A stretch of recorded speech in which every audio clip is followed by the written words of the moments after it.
Shalom GKI Immanuel Saron, senang sekali kita bisa bertemu dalam ibadah online GKI Immanuel Saron Semarang.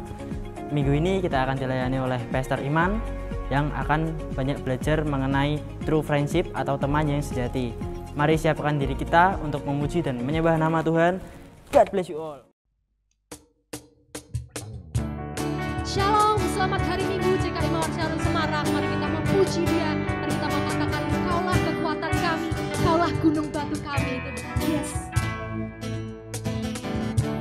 Tuhanlah kekuatan dan mazmurku, Dia gunung batu dan keselamatanku. Hanya padamu hatiku percaya, Kaulah menara dan kota perlindungan.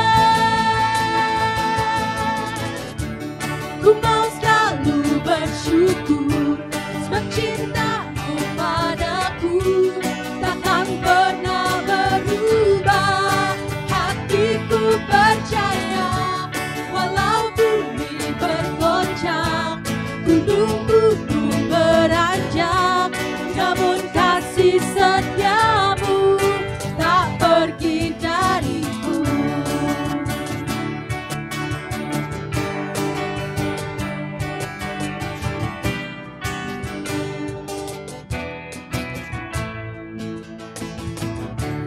Tuhanlah kekuatan dan mazmurku, Dia gunung batu dan keselamatanku. Hanya padamu hatiku percaya, Kaulah menara dan kota perlindungan. Ku mau selalu bersyukur sebab cintamu padaku takkan pernah berubah. Hatiku percaya walau bumi bergoncang, gunung-gunung beranjak, namun kasih setiamu tak pergi dariku.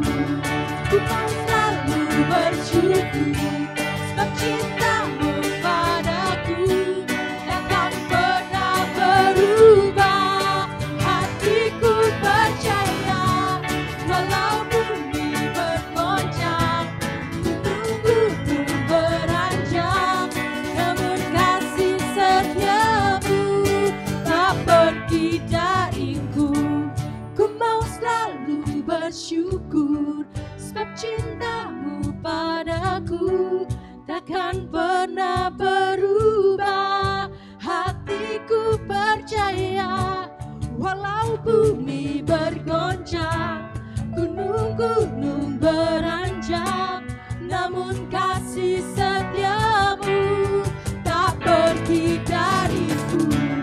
Ku mau selalu bersyukur sebab cintamu padaku takkan pernah berubah. Hatiku percaya walau bumi bergoncang, gunung-gunung beranjak, namun kasih setiamu tak pergi dariku. Kasih setiamu tak pergi dariku. Kasih setiamu tak pergi dariku.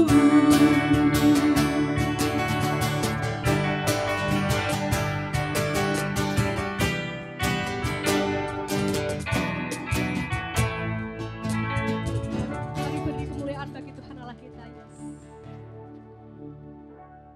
Kami bawa persembahan kami Tuhan. Ini hidup kami, ini hati kami Tuhan, hanya untuk kemuliaan-Mu saja Tuhan. Karena Engkau telah mengasihi kami lebih dari apapun. Ini persembahan kami Tuhan.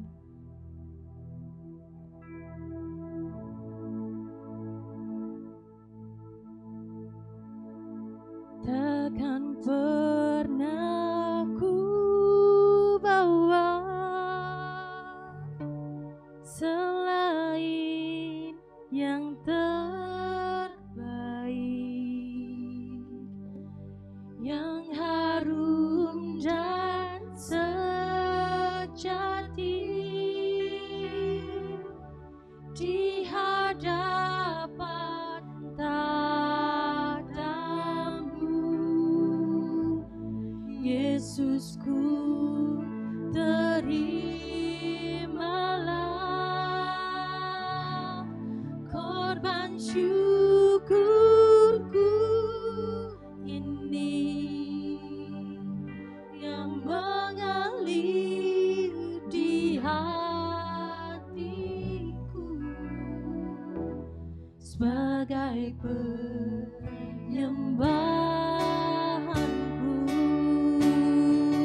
Selamat pagi saudara-saudara, Shalom. Salam untuk kita semua yang menyaksikan ibadah online pada pagi hari ini, maupun Anda yang menyaksikan mungkin di kemudian, di siang hari maupun di lain waktu. Saya ingin kita bersama-sama untuk merayakan, mengucapkan syukur seperti pujian yang tadi kita naikkan, bahwa mari kita bawa ucapan syukur kita untuk ulang tahun kemerdekaan dari negara kita, negara Republik Indonesia yang ke-75 tahun ini. Beberapa hari yang lalu saya percaya bahwa kita semua bersuka cita atas anugerah Tuhan yang luar biasa. Saya percaya bahwa persaudaraan yang ditunjukkan oleh saudara pendiri-pendiri bangsa kita itu memungkinkan kita untuk menikmati kemerdekaan yang saat ini kita boleh nikmati bersama-sama. Oleh karena itu, saya percaya bahwa penting buat kita kalau bulan ini kita berbicara mengenai tema persaudaraan. Ini tentu adalah sebuah topik yang menurut saya sangat krusial, sangat penting untuk kita boleh sama-sama hidupi dan praktekkan dalam kehidupan kita. Oleh karena itu, saya ingin ajak sekali lagi sebelum kita masuk dalam firman Tuhan, saya ingin ajak kita untuk berdoa bersama-sama. Biarlah minta Roh Kudus untuk membukakan pengertian kita, supaya firman yang kita terima bukan hanya sekedar memperkaya pengetahuan kita, tapi juga boleh mengubahkan hati kita, dan yang terlebih penting, mengubahkan perilaku kita. Biar nama Tuhan ditinggikan. Mari kita sama-sama berdoa. Bapa, kami mengucap syukur untuk semua berkat yang Engkau berikan untuk bangsa kami, bangsa Indonesia. Tahun ini kami memperingati ulang tahun yang ke-75, sungguh satu anugerah yang luar biasa. Dan kami percaya Tuhan, biarlah pagi hari ini Tuhan, firman-Mu juga berbicara kepada setiap dari kami Tuhan. Kami rindu Tuhan, biarlah Roh Kudus yang memimpin kami Tuhan, mencelikkan mata hati kami Tuhan, supaya kebenaran-Mu boleh disingkapkan untuk setiap dari kami. Dan biarlah apa yang kami dengar, kami juga akan lakukan dalam kehidupan, kami praktekkan dalam kehidupan sehari-hari. Biar kemuliaan hanya untuk nama Tuhan Yesus Kristus saja. Haleluya. Amin. Saudara, pada pagi hari ini saya ingin kita belajar bersama-sama mengenai tema persaudaraan. Secara khusus, saya ingin membahas, men-sharingkan yang saya sebut dengan namanya true friendship, atau persahabatan atau persaudaraan yang sejati. Saudara, kenapa kita begitu memprioritaskan persahabatan atau pertemanan di dalam Alkitab? Karena di dalam firman Tuhan dikatakan bahwa setiap orang yang telah menerima Dia diberikan kuasa untuk menjadi anak-anaknya. Kita disebut sebagai anak-anak Allah. Di dalam kerajaan Tuhan tidak ada istilah cucu, tidak ada istilah buyut. Oleh karena itu secara teknis sebetulnya setiap dari kita adalah saudara laki-laki dan saudara perempuan, brothers and sisters. Oleh karena itu persaudaraan menjadi begitu penting. Saya teringat suatu kali saya bertemu dengan seorang gembala sidang senior yang sudah sangat senior umurnya di kota Semarang, bahkan beliau ini umurnya melebihi dari almarhum orang tua saya. Dia memanggil saya dengan sebutan brother iman. Saya pertama agak canggung, tapi setelah saya pikir-pikir betul juga ya. Tapi boleh nggak ya saya panggil dia brother juga ya? Atau saya panggil dia dengan sebutan om saja. Nah saudara, persaudaraan itu mestinya menjadi satu ciri khas dari kita orang-orang yang sudah disebut menjadi anak-anak Allah. Kenapa persaudaraan? 1 Yohanes 4 ayat 20 sampai 21 saya ajak untuk kita membuka bersama-sama. Dikatakan seperti ini, jikalau seorang berkata, aku mengasihi Allah, dan ia membenci saudaranya, maka ia adalah pendusta, karena barang siapa tidak mengasihi saudaranya yang dilihatnya, tidak mungkin mengasihi Allah yang tidak dilihatnya. Saudara perhatikan ini, banyak dari kita yang berkata bahwa kita mengasihi Tuhan, tapi di ayat ini dengan jelas berkata bahwa engkau tidak bisa berkata engkau mengasihi Tuhan kalau kita ini tidak mengasihi saudara kita yang kelihatan. Jadi di sini kita belajar bahwa persaudaraan itu adalah satu nilai yang sangat penting di dalam kerajaan Allah. Nah, masalahnya sekarang kalau kita membicarakan mengenai persaudaraan, apa yang jadi definisi akan kesatuan atau unity menurut Anda? Banyak orang punya asumsi yang salah menurut saya tentang kesatuan. Banyak orang berkata bahwa kesatuan itu bicara mengenai yang namanya kebersamaan. Ada seringkali orang-orang berkata, Pak, rasanya kok sudah kita kurang kesatuan ya di komunitas kita. Bagaimana kalau kita mengadakan retreat? Bagaimana kalau kita mengadakan piknik bareng? Saudara, saya tidak berkata bahwa event piknik maupun retreat itu tidak perlu. Saya juga sangat-sangat menghargai dan sangat-sangat menginginkan itu. Tapi saya mau tegaskan kepada kita bahwa kesatuan itu tidak dibangun oleh karena kebersamaan saja. Tetapi kesatuan itu dibangun oleh yang namanya kedewasaan. Oleh karena itu kita harus punya definisi yang benar tentang yang namanya persaudaraan atau friendship, brotherhood. Karena saya percaya bahwa pertemanan atau persaudaraan itu betul-betul merupakan satu anugerah yang Tuhan berikan di dalam kehidupan saya, kehidupan kita semua. Founder dari Hillsong Global Church berkata bahwa pada waktu kita ingin mengkado seseorang, memberi hadiah pada seseorang, kita akan cenderung untuk memberikan sebuah barang. Namun, saat Tuhan ingin memberikan kado kepada kita, Dia memberikan seseorang atau Dia memberikan sebuah hubungan di dalam kehidupan kita. Artinya Tuhan tahu betul bahwa kita ini tidak butuh barang, tapi kita butuh seseorang. Kita butuh orang-orang di sekitar kita. Itulah sebetulnya mengapa persaudaraan itu menjadi nilai yang sangat amat penting, yang betul-betul kita harus hidupi dalam kehidupan ini. Saudara, kalau perhatikan di dalam core values, dalam nilai-nilai dari GKI Mawar Sharon, salah satu dari nilai yang kita angkat adalah relationship, hubungan.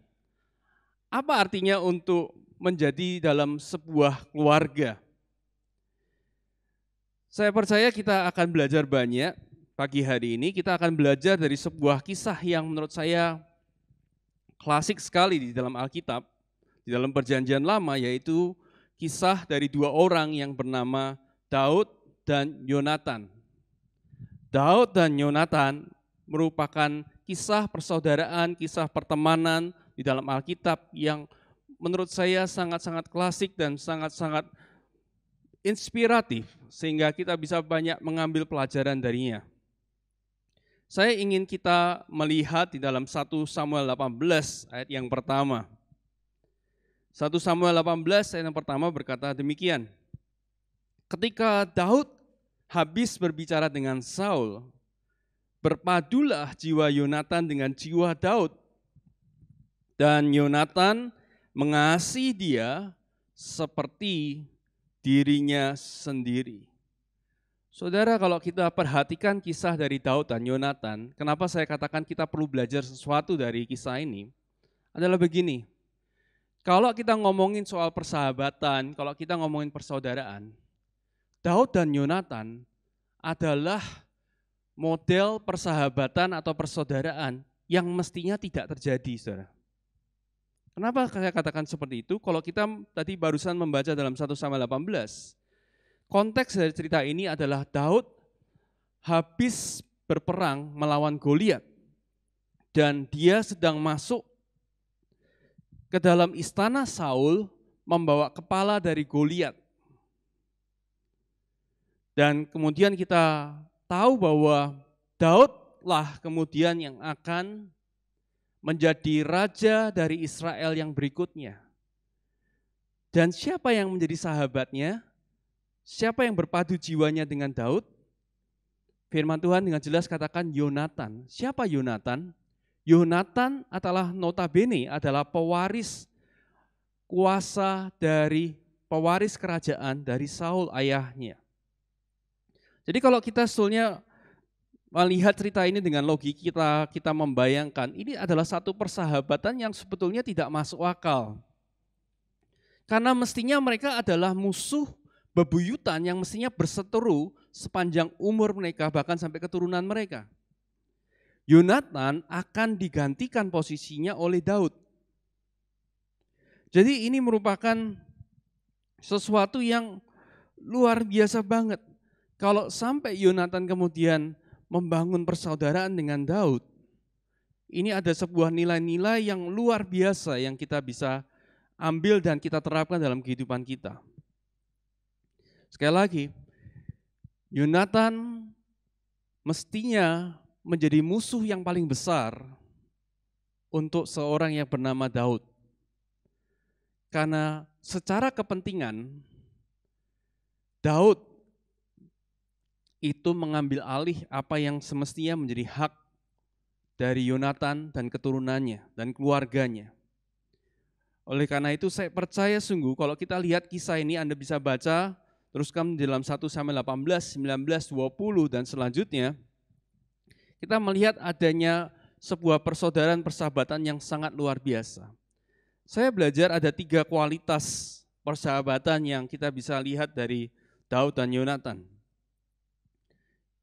Yang pertama adalah bahwa Daud dan Yonatan ini adalah contoh persahabatan atau sebuah true friendships, di mana true friendship yang pertama adalah mereka harus belajar untuk yang namanya true in words.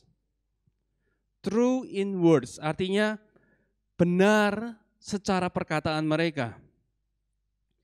Saudara, kalau Anda baca dalam 1 Samuel 20, 1 Samuel 20 menceritakan, perikop ini menceritakan tentang perjanjian antara Daud dan Yonatan.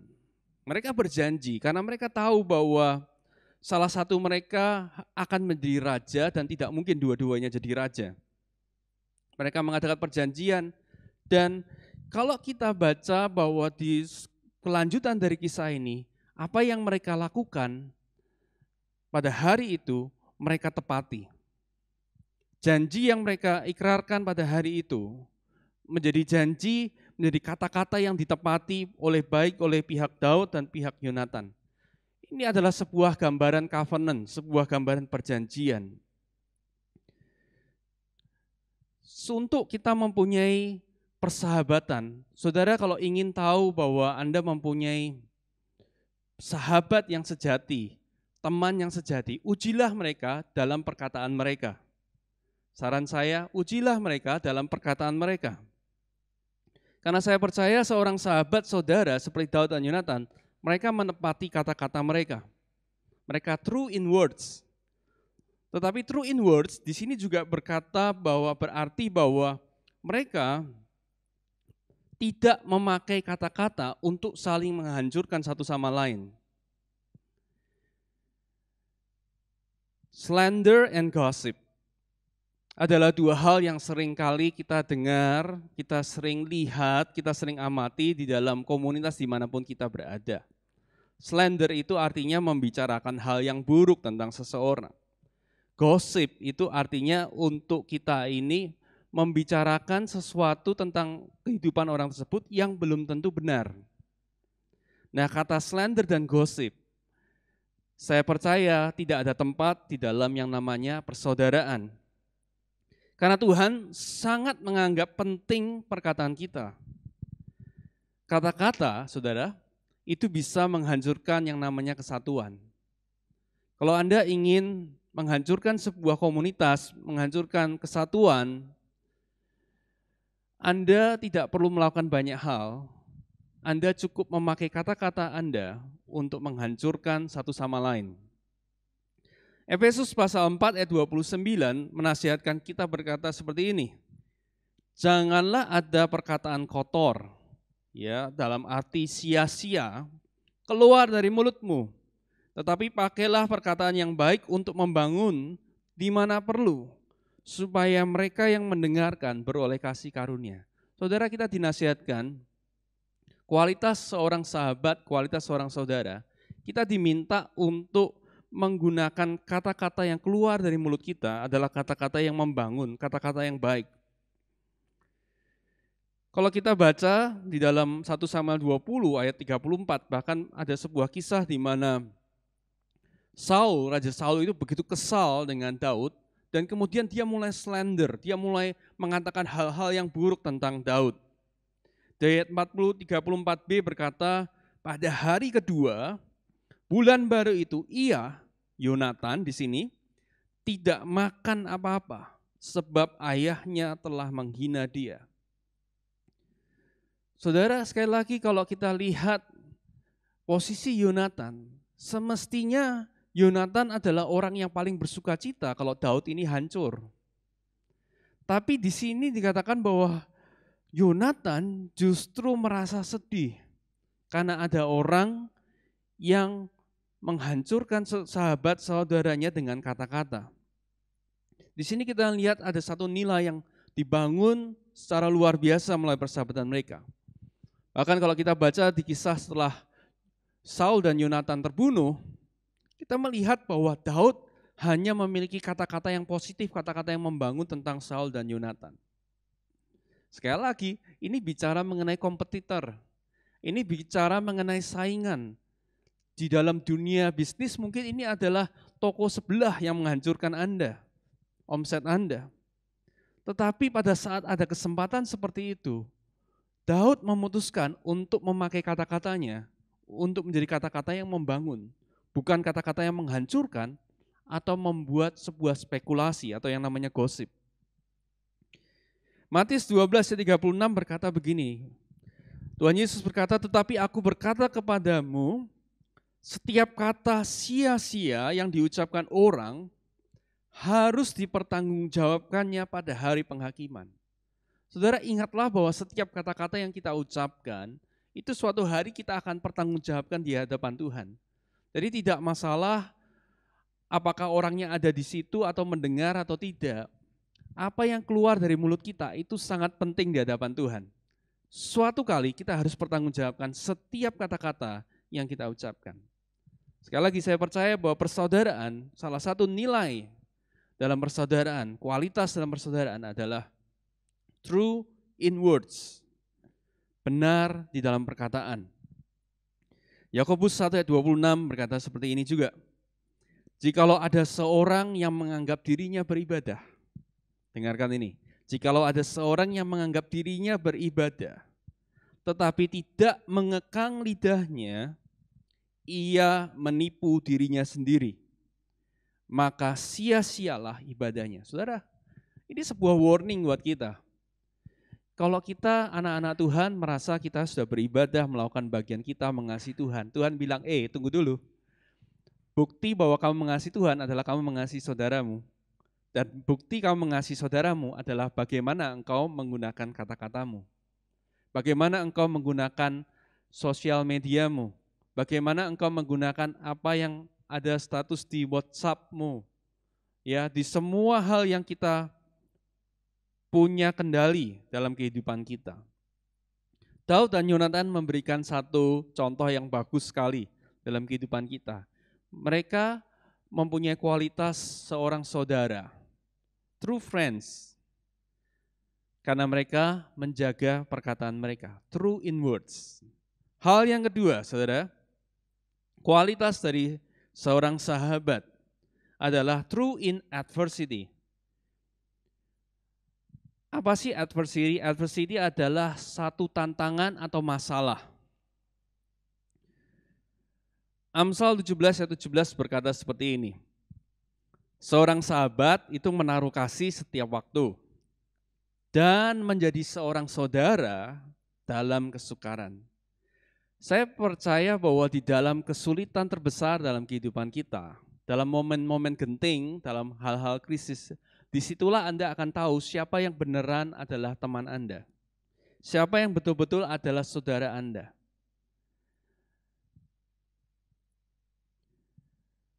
Seringkali kita melihat pada waktu kita sedang jaya, kita sedang diberkati Tuhan, sedang mengalami promosi, ada begitu banyak orang yang ada di dalam kehidupan kita.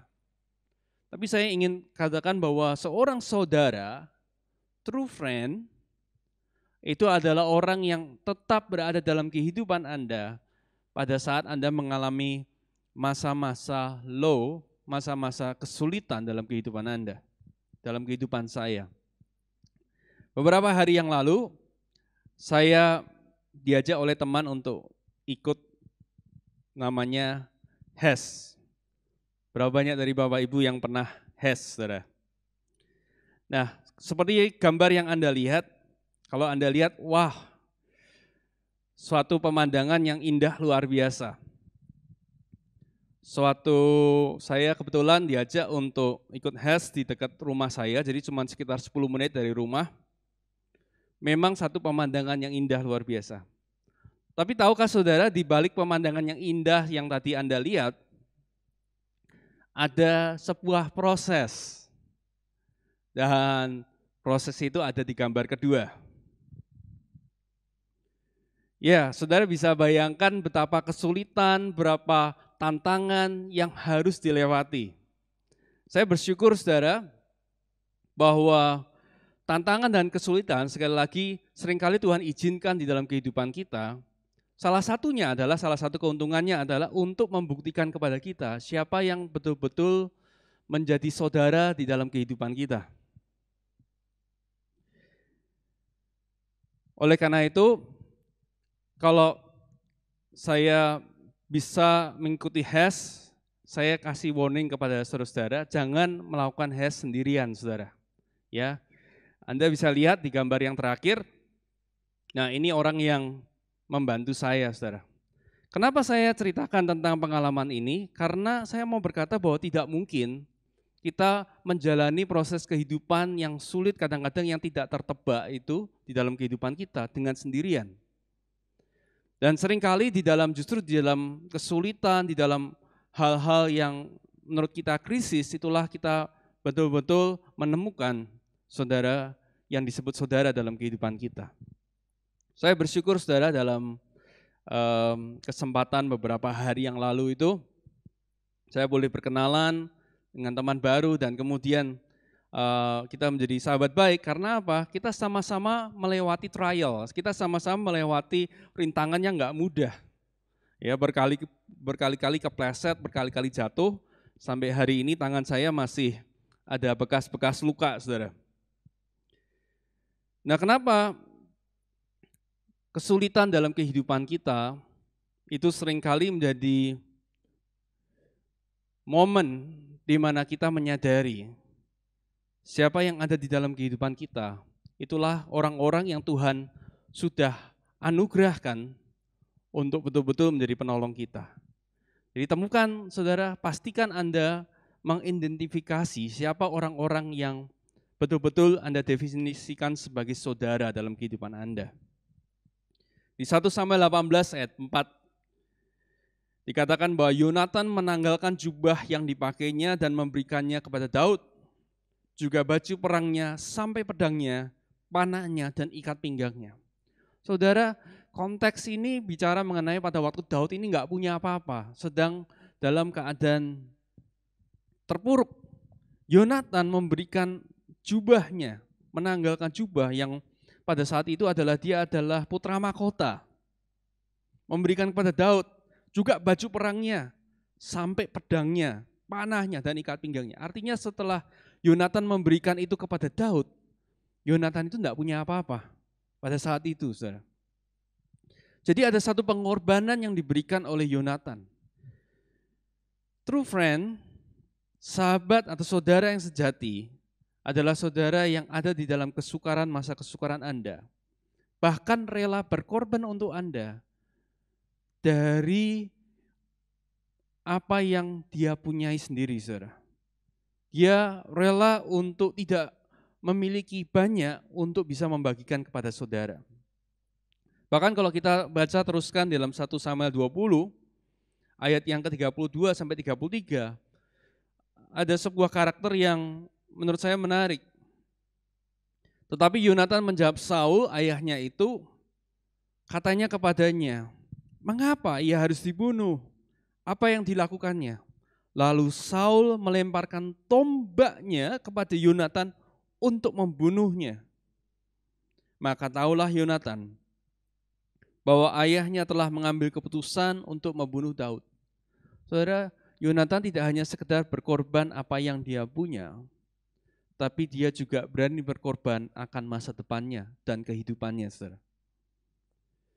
Dikatakan bahwa Saul itu melempar tombak bukan untuk mainan, saudara, bukan untuk latihan, saudara, tapi dikatakan dia melempar tombak untuk membunuh Yonatan.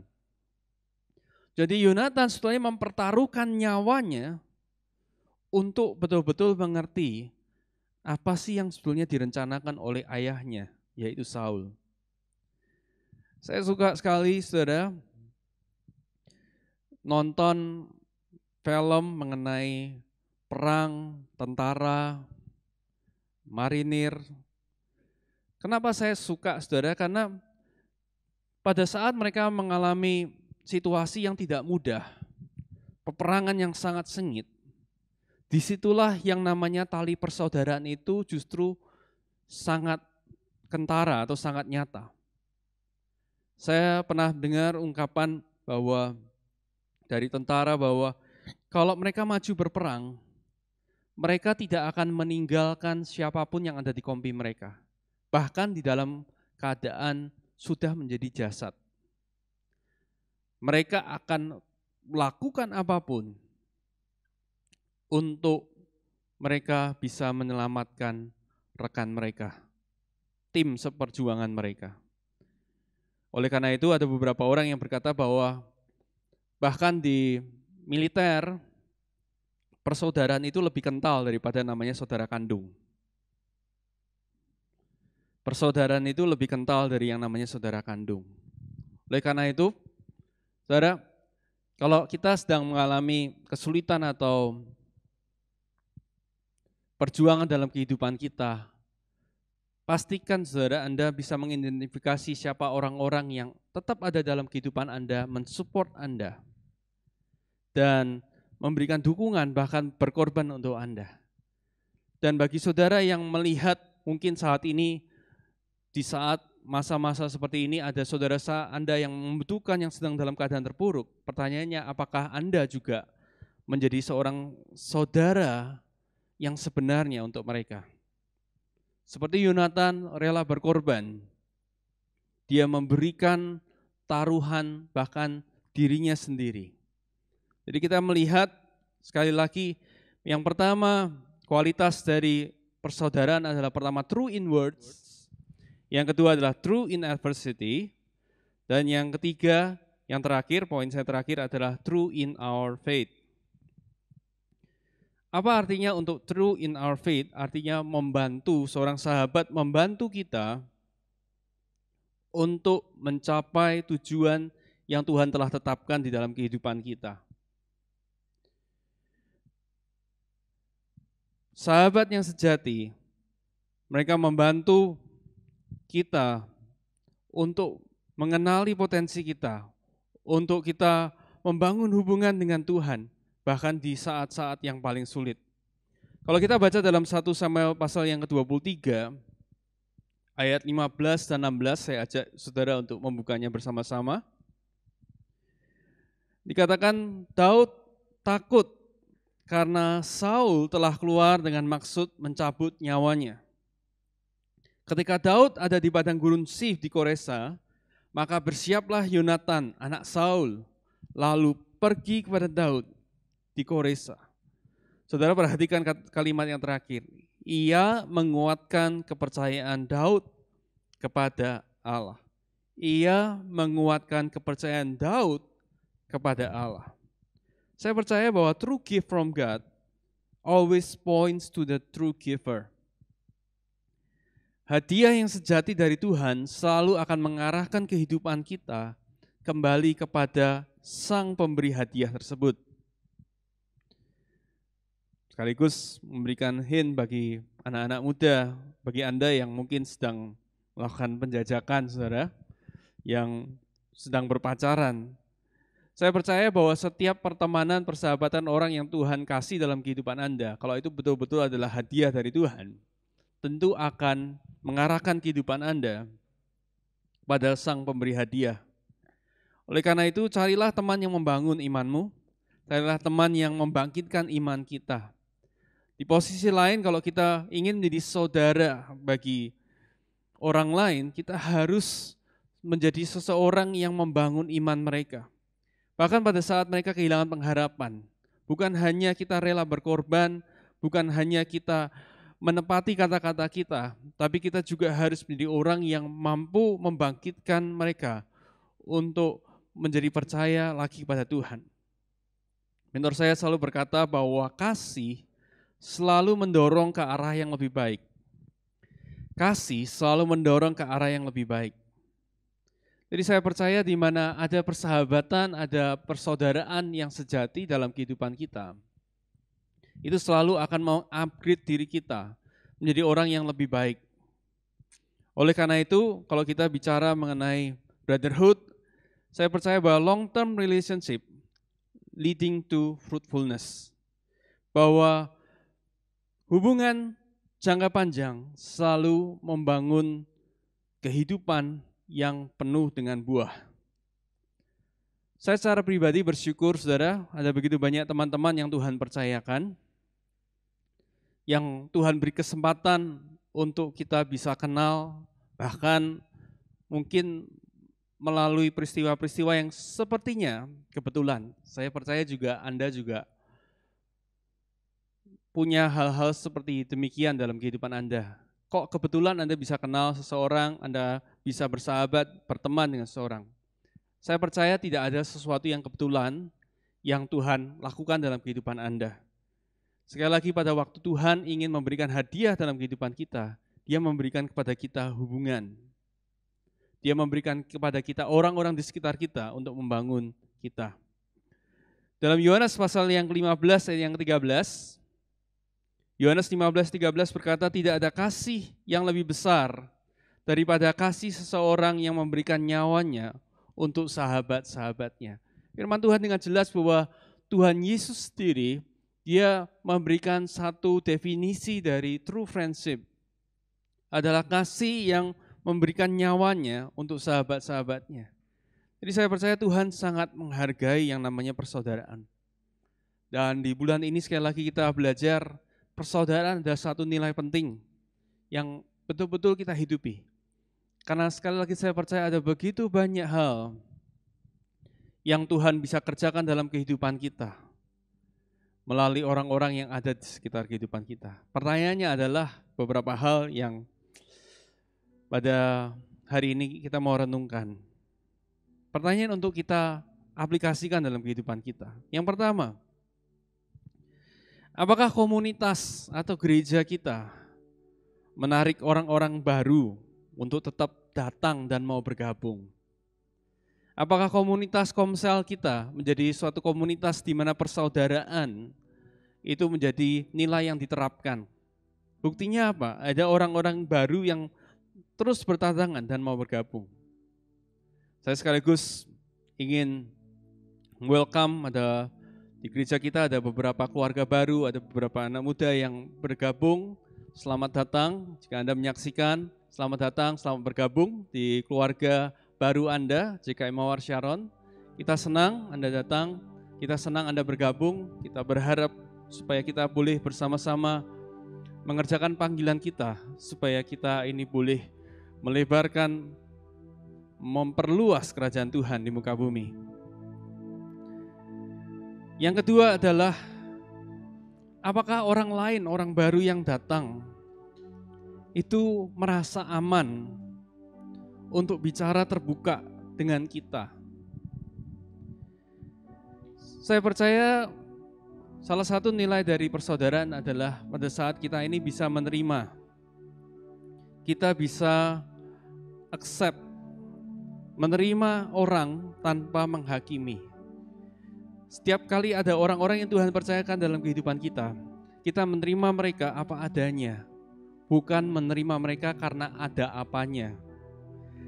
Saya dorong setiap kita di dalam komunitas, pertanyaan pertama tadi dijawab untuk setiap kita, apakah ada orang-orang yang terus tergabung, orang-orang yang baru, yang terus mau datang dan bergabung. Yang kedua, apakah orang merasa nyaman untuk bicara terbuka, untuk menjadi apa adanya di depan kita.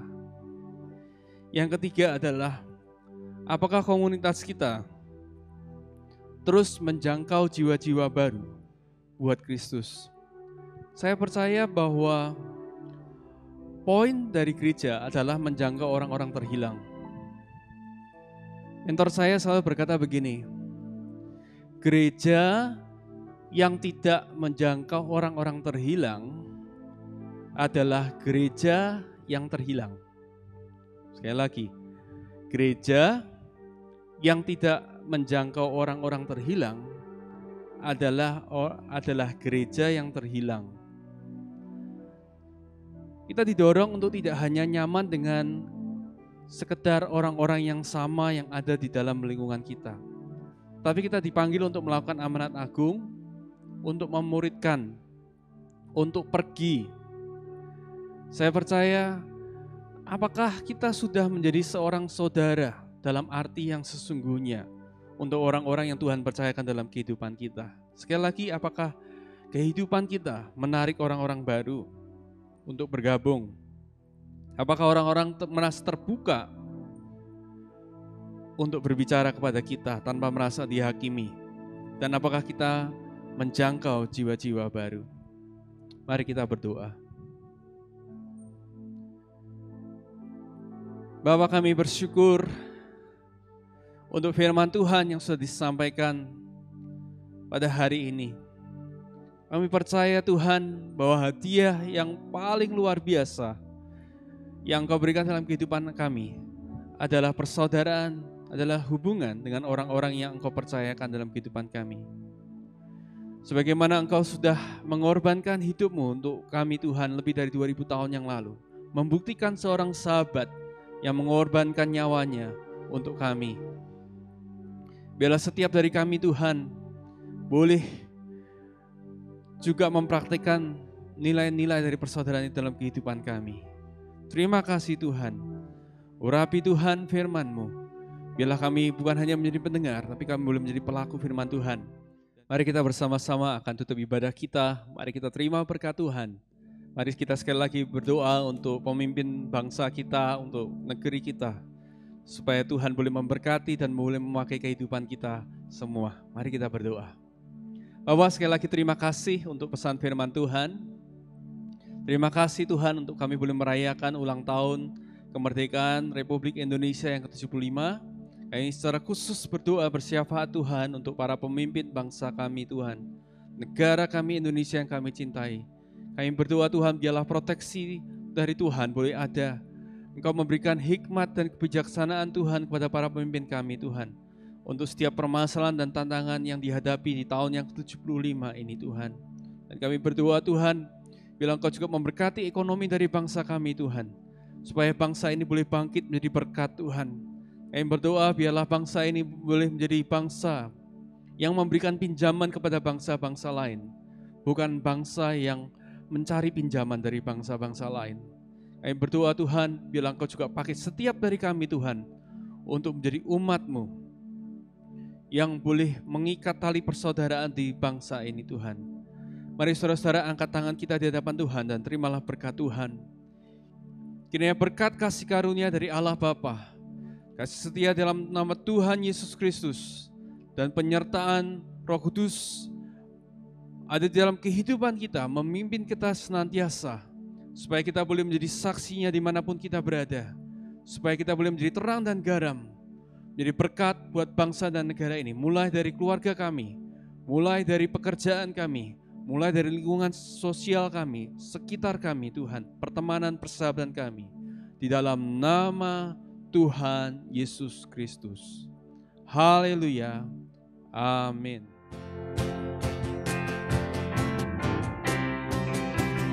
Ku